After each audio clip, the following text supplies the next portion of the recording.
Hey, First Baptist family. I'm excited to be able to come to you today to tell you that this coming Sunday we are going to get back together, and worship in person at this place. I know a lot of you have been looking forward to that, and this Sunday is coming up quickly. This week you're going to be receiving a letter that's going to set out some standards and some guidelines, because when we come back together, things are not going to look exactly the same. We wanted you to be aware of those things, and so we're making this video and sending the email letter to make sure that everyone is informed. If for some reason you don't receive the email, you can send an email to the church and we'll make sure that you get that email so you have it in writing. But on this video, I'm going to go over a few of these standards and guidelines.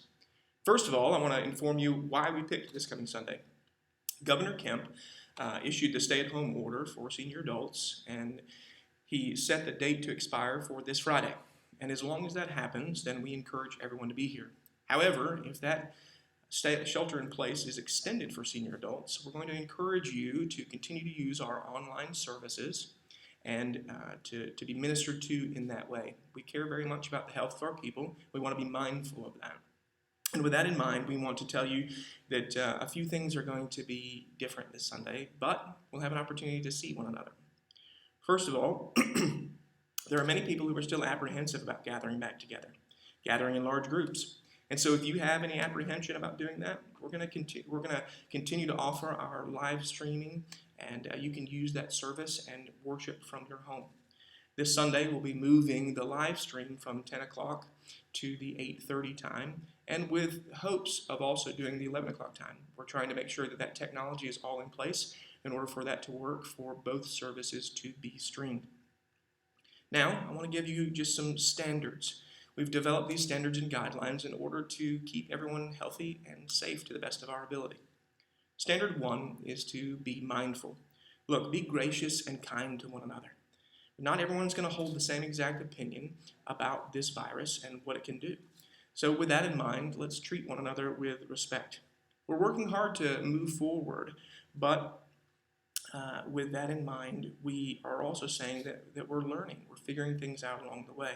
We've thought through as many of the foreseeable issues that we can, but if we've missed something along the way, please extend us some grace.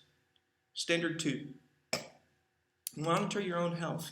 We're going to ask that everyone monitor their own health, and if you have a fever, a cough, a cold, coughing, sneezing, that you please remain home until you are healthy. And look, if you have a compromised immune system or you're facing health challenges that make you more susceptible to the illness, we're going to encourage you to remain at home and use the online streaming service until you feel comfortable and well enough to attend. Standard 3, social distancing. Our desire is to adhere to what the CDC has recommended for social distancing, while giving our church family an opportunity to worship in person. Look, seating is going to be arranged to try and create 6 feet of space for those who are in attendance. We're creating some overflow areas, and I want you to just bear in mind that it may be the case that you're asked to worship in an overflow area. And I know it's not ideal, but it's the reality of trying to keep everyone safe.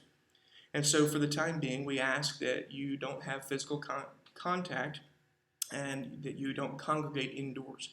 Use time to fellowship outside to catch up with one another. And we ask that you abide by the social distancing guidelines. Please know that your willingness to adhere to these temporary inconveniences will help create an environment where people can feel comfortable worshiping in person. Standard 4, and this one's going to seem very obvious, but we're going to just make it very clear. Wash your hands. We're going to ask everyone to wash their hands. We're going to have stations where there's a lot of hand sanitizer available in the bathrooms and outside the bathrooms and in other areas. But the most effective means of remaining healthy is to wash your hands with soap and warm water. Sounds like common sense, but it's just a good reminder for us. Here's a few things to expect. We're going to continue to offer our online services for those who are unable to attend. The sanitation of our campus is one of our top priorities, and we're taking steps to ensure that. The offering is going to be given at the end of the service as you exit. And services will be somewhat abbreviated to allow time for cleaning up and set up for the next service. Over the next weeks and months, we're going to make adjustments to this plan when it's available and when it's necessary.